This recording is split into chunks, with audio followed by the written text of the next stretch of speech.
L'inflation frappe la France, l'Europe, le monde au portefeuille. Vous êtes 47% de Français à être à découvert au moins une fois par an. 20% une fois par mois. On achète moins et on sort moins au restaurant. L'ère de la déconsommation a peut-être sonné. Je pense qu'il y a des profiteurs de la crise. Très clairement, il y a des profiteurs de la crise. 2024, le prix de l'essence frôle les 3 € le litre dans certaines stations. Dans le même temps, les Français baissent leur chauffage, mais voient tout de même leur facture grimper. Sans parler de l'immobilier, qui lui atteint carrément des records. En cause, paraît-il, l'inflation. L'inflation. D'accord. Mais qu'est-ce que ça veut dire, l'inflation? Car lorsque le gouvernement vous présente l'augmentation du prix de la vie comme étant une fatalité, il en oublie d'expliquer le pourquoi du comment. Heureusement, votre chaîne préférée est là pour lire entre les lignes et vous aider à protéger votre épargne. Et ça tombe bien, car vous vous êtes sûrement déjà demandé pourquoi la vie est aussi chère en 2024. Si les causes de l'inflation sont multiples, commençons par le commencement. Pour se développer, il faut de l'énergie. Et s'il y a encore 100 ans, le monde tournait grâce au charbon, aujourd'hui, vous avez sans doute remarqué que nos usines, comme nos voitures, fonctionnent grâce à 2 choses, l'électricité et le pétrole. Le problème, selon plusieurs experts, c'est que la France a perdu sa souveraineté en la matière. Petite explication. Dès les années 1960, De Gaulle porte la volonté de faire de notre pays le pionnier du nucléaire. Cette indépendance, cela est dans le domaine atomique. Seulement, on ne peut pas en dire autant de certains de ses successeurs. Le gouvernement a signé la première étape d'un démantèlement promis depuis 10 ans au nom de la transition énergétique. Or, les chiffres sont là. Si nous sommes tous attachés à l'écologie et au développement durable, et que l'on soit pour ou contre le nucléaire, il faut bien avouer que sans lui, le parc électrique français ferait pâle figure. 70% de notre électricité sort de nos centrales, un record en Europe. Alors, quand le nucléaire est fragilisé, c'est tout le pays qui en pâtit. Un contexte qui a poussé le gouvernement à récemment faire machine arrière dans sa façon de voir les choses. Peut-être un peu trop tard. Nous avons perdu 12 ans. Oui, le sujet est toujours brûlant, tant il est important. La preuve, aujourd'hui encore, il occupe les débats de premier plan. Par la politique nationale que vous avez conduite, notamment sous le premier quinquennat, vous avez considérablement affaibli notre politique nucléaire. Il a raconté n'importe quoi sur le nucléaire, mais je vais vous répondre. Parlons du nucléaire, c'est très intéressant. Et quant au pétrole, il n'aurait échappé à personne que la France n'est pas un cas d'or en la matière. Certes, nous avons quelques puits, par-ci par-là, mais à peine de quoi couvrir 1% de nos besoins. Alors que pour en trouver, il faut se tourner vers un club très privé, celui des États exportateurs, le HIC. C'est que la liste est courte, et en fonction des prix et de la géopolitique du moment, la France décide de passer commande à tel ou tel pays. Sauf qu'il semble que nous soyons en froid avec la plupart d'entre eux. Mais comme on dit, le malheur des uns fait le bonheur des autres. Un exemple concret. Pour respecter le blocus imposé à la Russie, notre gouvernement a décidé de ne plus importer son or noir. Alors, aujourd'hui, la France se fournit en Inde. Le problème, c'est que l'Inde achète elle-même ses stocks à la Russie. Donc, dans les faits, nous nous fournissons toujours en pétrole russe, pour plus cher, évidemment. Une boucle pas si joliment bouclée. Une aubaine puisque le pétrole russe est vendu à prix cassé et permet aux raffineries indiennes d'être plus compétitives. Elles peuvent ainsi prendre de nouvelles parts de marché en Europe. Voilà pourquoi les sanctions n'ont, d'après bon nombre d'économistes, presque aucun effet sur le Kremlin, d'autant que ces stocks semblent illimités. Une sacrée désillusion pour le gouvernement qui avait pourtant de grandes ambitions. Nous allons donc provoquer l'effondrement de l'économie. Et tout ça, ça passe mal pour beaucoup de Français. Car en réalité, le pétrole n'a pas augmenté, bien au contraire. Il est même moins cher au litre que l'eau.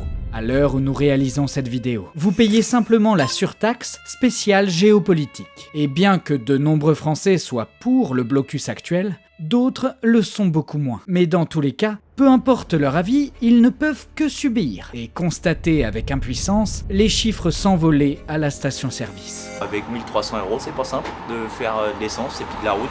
Si ça reste comme ça, c'est à peu près entre 25 et 40 € en plus par mois. Et puis, fatalement, si l'électricité et le pétrole coûtent plus cher, alors tout coûte plus cher. Une boîte de conserve, par exemple. Pour la produire, il faut de l'énergie, beaucoup d'énergie. Pour travailler l'aluminium, pour cuire la nourriture qu'elle contient, pour l'acheminer jusqu'aux différents points de vente. Conséquence, une simple boîte de haricots a pris 30% en l'espace de 6 mois, la plus forte hausse de ces 50 dernières années. Mais difficile d'en vouloir aux usines d'augmenter leur prix de vente lorsqu'on jette un œil à leurs factures d'électricité, car nombre d'entre eux ne peuvent simplement plus les payer. Depuis décembre, les factures d'électricité d'Emmanuel ont doublé. Il paie aujourd'hui 3 000 € par mois. Alors, avec de telles hausses, que l'on soit une petite entreprise ou une grosse firme industrielle, on sent forcément la note passer. On parle de 6000 fermetures de sociétés en tout genre en 2023. Et à défaut de pouvoir obtenir une trêve sur le champ de bataille, industriels, agriculteurs et artisans demandent une trêve sur leur déclaration fiscale. En gros, ils souhaitent une année blanche en matière d'imposition. Car oui, les impôts, voilà un sujet épineux. Peut-être le vrai nerf de la guerre. Si bien que, selon certains, c'est à cause d'eux que les Français sont étouffés financièrement. Car si les taxes n'ont évidemment jamais été très populaires, elles semblent aujourd'hui plus écrasantes que jamais. Et ça, dans le contexte actuel, ça en inquiète plus d'un.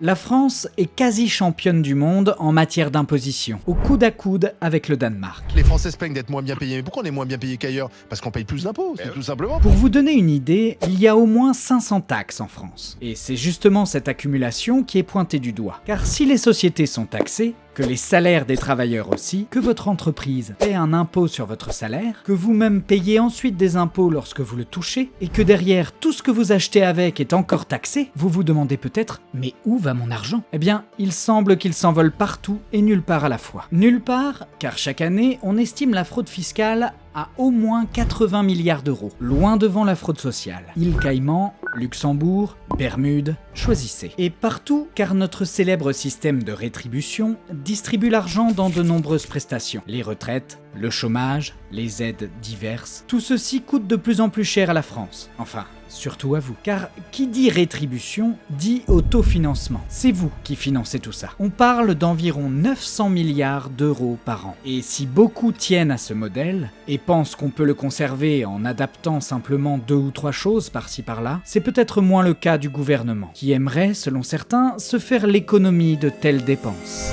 On met un pognon de dingue dans des minima sociaux, les gens ils sont quand même pauvres. Par ailleurs, vos impôts servent aussi à entretenir d'autres services, eux aussi dits gratuits, mais que vous avez en fait financés intégralement. Le problème, c'est que peu d'entre vous voient leur retour sur investissement. On pourrait faire comme le français râleur et parler de ces routes toujours cabossées mais jamais réparées, que des millions de personnes pratiquent chaque année. Mais il y a sans doute bien pire que ça. Car si la majorité de la population soutient la police, le personnel hospitalier, les pompiers, et s'ils comprennent les difficultés traversées par les femmes et les hommes qui exercent ces professions, ils comprennent en revanche beaucoup moins qu'une voiture de patrouille ou un lit d'hôpital ne soit pas disponible lorsqu'ils en ont besoin. Aux urgences, les gens attendent sur des brancards, il n'y a plus de lit pour les recevoir. Quelques-uns se font alors la réflexion. Nous n'avons jamais autant dépensé dans nos services publics. Pourtant, il semble que le service rendu n'a jamais été aussi mauvais. Et si vous vous demandez qu'est-ce que ces exemples ont à voir avec la hausse du prix de la vie, c'est simple. Bien que l'État ait du mal à trouver de l'argent pour garder son service public en vie, il ne peut pas pour autant le débrancher. Heureusement, il dispose d'une arme redoutable pour dégager des fonds, l'imposition, dont la fameuse TVA ou taxe sur la valeur ajoutée. Et ça tombe bien, car plus le prix de la vie est élevé, plus la TVA rapporte d'argent. Voilà donc comment, paradoxalement,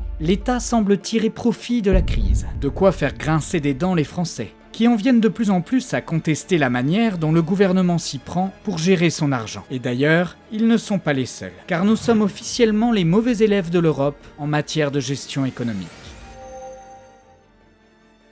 Chaque fois que vous faites vos courses, vous vous en rendez compte, la note est salée. Un exemple concret du quotidien. Vous voulez faire une salade de fruits. Très bien. Rendez-vous dans votre supermarché. Assez vite, vous constatez une chose. Des fruits, il y en a beaucoup. Mais des fruits français, pas tant que ça. Surtout, ils sont globalement plus chers, voire beaucoup plus chers que les autres. Pourquoi ? Tout simplement car la France joue au même jeu que les autres, mais pas avec les mêmes règles. La concurrence déloyale. C'est le combat porté entre autres par nos agriculteurs. À Quissac, dans le Gard, ce sont des caddies remplis de fruits importés qui ont été brûlés.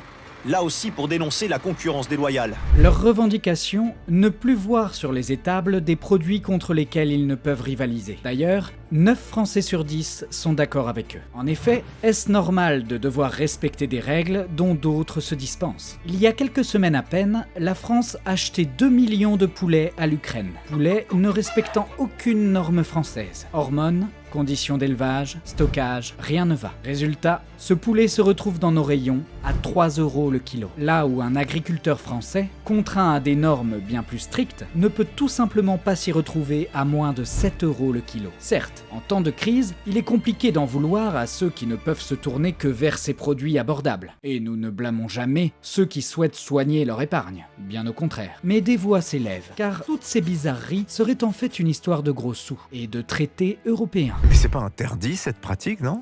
Eh bien non, c'est révoltant, mais c'est permis par la législation européenne. C'est incompréhensible. Le problème, selon certains, c'est que ces fameux traités européens sont supérieurs aux lois de notre pays. Alors, même si l'État décide de dire non, en cas de litige, le dernier mot ne nous revient pas. Traduction, si l'Europe décide que la France doit acheter à l'étranger, alors elle doit acheter à l'étranger. Quitte à délaisser nos agriculteurs, pourtant en grande difficulté. Pas étonnant que de plus en plus de personnes ont l'impression que leur vie se joue entre 4 murs à Bruxelles. D'ailleurs, quelques économistes nous alarment depuis longtemps. Ils affirment qu'à la création même de l'Europe, les comptes n'étaient pas bons. En gros, l'euro serait surévalué de 7% en France, que dans le même temps, il serait sous-évalué de 18% en Allemagne.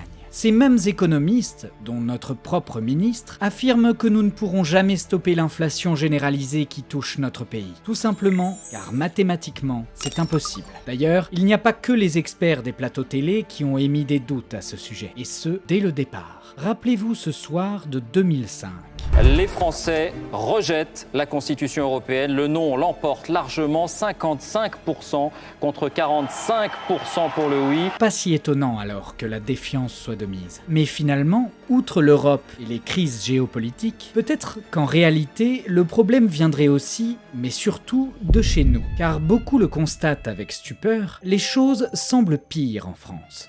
Si chacun voit bien qu'actuellement le monde entier entre dans une crise de plus en plus profonde, ce que l'on voit moins, c'est l'éventuelle porte de sortie. Nous sommes rentrés dans l'inflation. Alors, il y a bien un moyen d'en sortir, non? Pas sûr, car notre pays, qui a si longtemps été le phare du monde, semble avoir perdu son feu sacré. Et aujourd'hui, il semble être malheureusement précurseur en termes de déclin. Notre pays est en plein déclin pour 3/4 des Français. Chez nous, plus qu'ailleurs, la classe moyenne n'arrive plus à épargner comme avant. La majorité silencieuse se sent abandonnée par ses représentants. Et les pauvres deviennent de plus en plus pauvres, le tout à vitesse grand V. Pour illustrer cet engrenage, voici un exemple tout bête. Connaissez-vous la théorie des bottes ? C'est un concept économique né dans les années 1990. En bref, supposons que vous avez besoin d'une paire de bottes pour le travail. Vous allez au magasin et là-bas vous voyez 2 paires. Une à 10 €, l'autre à 100 €. 100 €, c'est trop, car plus d'un tiers des Français ne disposent justement plus que de 100 € au 10 du mois. Alors, vous prenez la paire à 10 €. Or, cette paire est de mauvaise qualité. Elle abîme votre santé et surtout, elle se déchire au bout d'un mois. Conséquence, vous achetez 120 € de bottes par an. Là où quelqu'un qui a plus de moyens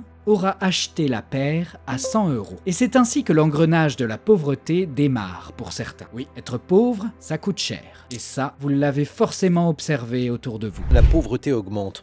Le nombre de personnes sous le seuil de pauvreté est estimé à plus de 9 millions et l'extrême pauvreté va croissant. Un Français sur 2 saute régulièrement un repas. Un jeune sur 2 se prive de sorties culturelles et d'achat de vêtements. De nombreux seniors surveillent leurs dépenses à l'euro près. Pourtant, on nous parle de hausse du prix de la vie de l'ordre de seulement 5%. Difficile à croire, au vu de tout ce que vous venez de voir. Et vous avez sûrement raison. Car en France, ce calcul est des plus flous. Sa méthodologie n'a jamais été dévoilée, et selon plusieurs sources, il ne tient pas compte ni des hausses d'impôts, ni des hausses du marché de l'immobilier. Mais en réalité, personne n'est dupe, et tout le monde a bien constaté que la plupart des choses ont doublé, voire triplé de prix. Alors on fait comment ?